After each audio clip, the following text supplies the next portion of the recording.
दोस्तों, वीडियो शुरू करने से पहले आपको बता दें कि हम आपको सिर्फ इंटरनेट और किताब वगैरह में दी गई जानकारी दे रहे हैं। हमारा मकसद किसी भी धर्म या जाति का अपमान करना नहीं है। अगर जाने अनजाने में हमसे कोई भूल हो जाए तो माफ कर दीजिएगा।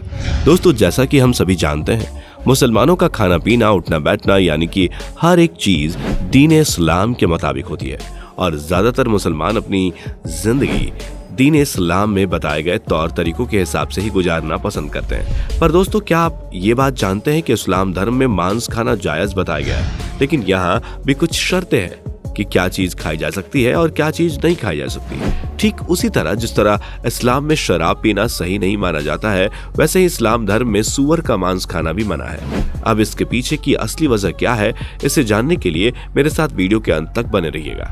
दोस्तों, हम आपको बता दें कि मुसलमानों की सबसे पवित्र किताब कुरान पाक में सूरा 2 आयत 173, सूरा 5 आयत 3 के साथ साथ और भी कई आयतों के जरिए आदेश दिए गए हैं कि मुसलमानों को ऐसे किसी भी जानवर का मांस नहीं खाना चाहिए जो हलाल ना हो।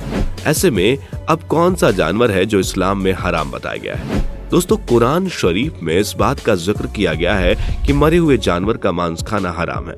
ऐसा जानवर जो किसी वजह से मर गया है, जैसे कि एक्सीडेंट या फिर बीमारी वगैरह से मरने वाले जानवरों का मांस खाने से इस्लाम धर्म को मानने वाले लोगों को मना किया गया है। दोस्तों, सूरा 5 आयत 3 में लिखा है, उसने तुम्हें केवल मना किया है मृत पशु, खून, सुअर का मांस और वो सब जिसमें अल्लाह के अलावा किसी और का नाम हो। हालांकि अगर किसी की मजबूरी है तो बिना इच्छा किए उस पर कोई बात नहीं है, क्योंकि अल्लाह वाकई में रहमत करने वाला है और माफ करने वाला है। दोस्तों, यहाँ पर खास तौर पर सुअर के मांस को ना खाने की हिदायत दी गई है। लेकिन दोस्तों, क्या आपको पता है कि बाइबल में भी सुअर के मांस को खाने की मनाही है और बुक ऑफ लेविटिकस के चैप्टर नंबर 11 और वर्स 7 में सुअर को ना खाने का उल्लेख है। अब ये दोनों ही धार्मिक किताबें सुअर के मांस को ना खाने को कहती हैं, तो आखिर सुअर के मांस खाने में समस्या क्या है? तो दोस्तों, इस चीज का जवाब सुअर के कैरेक्टर में छुपा हुआ है, क्योंकि सुअर एक मौका परस्त जानवर है जो कुछ भी मिलने पर खा लेता है, फिर चाहे वो पेड़ पौधे हों या फिर मरे हुए जानवर का सड़ता हुआ मांस हो या फिर मल ही क्यों ना हो। सुअर को किसी भी चीज से कोई फर्क नहीं पड़ता, वो हर एक चीज का सेवन करता है। जी हाँ, विकसित देशों में सुअर भले ही साफ जगहों पर पाले जाते हों, लेकिन उनके एक दूसरे की मल खाने की आशंका बनी रहती है, क्योंकि ये चीज उनकी फितरत में होती है। गांव और देहात में जहां लोगों के लिए आधुनिक शौचालय नहीं है, लोग इसी कारणवश खुले में शौच करते हैं और सुअर को कुछ न मिलने पर सुअर उसका भी सेवन कर लेते हैं। अब आप समझ जाइए कि सुअर किस लेवल तक की चीजों को खा सकते हैं। हालांकि कुछ लोग ये तर्क देते हैं कि ऑस्ट्रेलिया जैसे देशों में सुअर का पालन पोषण बेहद ही साफ सुथरे तरीके से होता है और हम इस चीज को मानते भी हैं कि हो सकता है कि साफ सुथरी जगह पर सुअर को एकदम अनुकूल वातावरण में रखा जाता है और उनका पूरा ध्यान रखा जाता है। लेकिन आप चाहें इन्हें साफ रखने की कितनी भी कोशिश क्यों ना करें, लेकिन प्राकृतिक रूप से इन्हें गंदगी पसंद आती है। अब इस चीज को आप ऐसे समझिए कि भला आप बिल्ली के सामने दूध रखने पर यह उम्मीद तो नहीं कर सकते कि वह उसे छोड़ देगी, क्योंकि बिल्ली की फितरत में ही दूध पीना होता है। उसी तरह गंदे वातावरण में सुअर का रहना इनकी मजबूरी ही नहीं है, बल्कि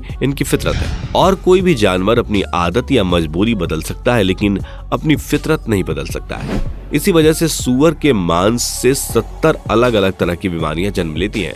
यहाँ तक कि इंसानों के शरीर में इसका मांस खाने से कीड़े भी हो सकते हैं, जैसे कि गोलाकार कीड़े, नुकीले कीड़े या फिर दूसरे तरह के कीड़े मकोड़े। सुअर के मांस खाने से तुरंत इंसान की तरफ आकर्षित होते हैं, पर इन सभी में सबसे ज्यादा खतरनाक है टैपवॉर्म। ये एक बहुत ही लंबा कीड़ा होता है और आंतों में रहता है। इसके अंडे खून में जाकर शरीर के लगभग सभी अंगों में पहुंच जाते हैं। यहाँ तक कि अगर यह कीड़ा दिमाग में भी चला जाए तो इंसान की याददाश्त तक जा सकती है। अगर यह दिल में चला जाए तो इंसान के दिल की धड़कन की गति में गड़बड़ होने लगती है। अगर यह आंखों में चला जाए तो उसके देखने की क्षमता कम हो जाती है और ठीक इसी तरह शरीर के बाकी अंगों को भी नुकसान पहुंचाने में कोई कसर नहीं छोड़ता। अब आप सोच लीजिए, मात्र सुअर खाने से आपको कितनी ज्यादा परेशानी झेलनी पड़ सकती है। फिर चाहे आप सूअर का मांस कच्चा खाएं या फिर इसे पकाकर खाएं, सूअर के मांस में जो खतरनाक कीड़े रहते हैं वो पकाने पर नष्ट नहीं होते। साथ ही सूअर का मांस खाने वाले लोगों को कोलेस्ट्रॉल का भी प्रॉब्लम हो सकता है। और दोस्तों 50 से ज्यादा अमेरिकन हाइपरटेंशन और डिप्रेशन के शिकार हैं, जिसका बड़ा कारण उनका खान पान ही है, जिसमें सूअर का मांस बहुत ही बड़ी भूमिका निभाता है। इन्हीं सब वजहों से कुरान पाक में सूअर के मांस को खाना गलत बताया गया है। हालांकि सूअर को ना खाने की कुरान पाक में मनाही का ये भी कारण हो सकता है कि सूअर पानी बहुत ज्यादा पीते हैं। जहां नन्हे बच्चों को दूध पिलाने वाली मादा सूअर दिन में 30 लीटर पानी पी जाती है, तो नर सूअर कम से कम 18 लीटर पानी पीते हैं। ऐसे में जब इस्लाम धर्म की शुरुआत हुई तो वहां पर पानी की बहुत किल्लत थी, इसलिए भी सूअर को ना पालने की हिदायत दी गई है। तो दोस्तों हमें पूरी उम्मीद है कि इस वीडियो में आपके सभी सवालों का जवाब आपको मिल गया होगा। बाकी आपका इस विषय पर क्या कहना है हमें कमेंट में जरूर बताएं, और ऐसी इंटरेस्टिंग वीडियो को लगातार देखते रहने के लिए चैनल को लाइक, शेयर और सब्सक्राइब करना बिल्कुल ना भूलें। धन्यवाद। दोस्तों आपको स्क्रीन पर 2 और वीडियोस दिखाई दे रही हैं, जिसे देखने के लिए स्क्रीन पर क्लिक करें।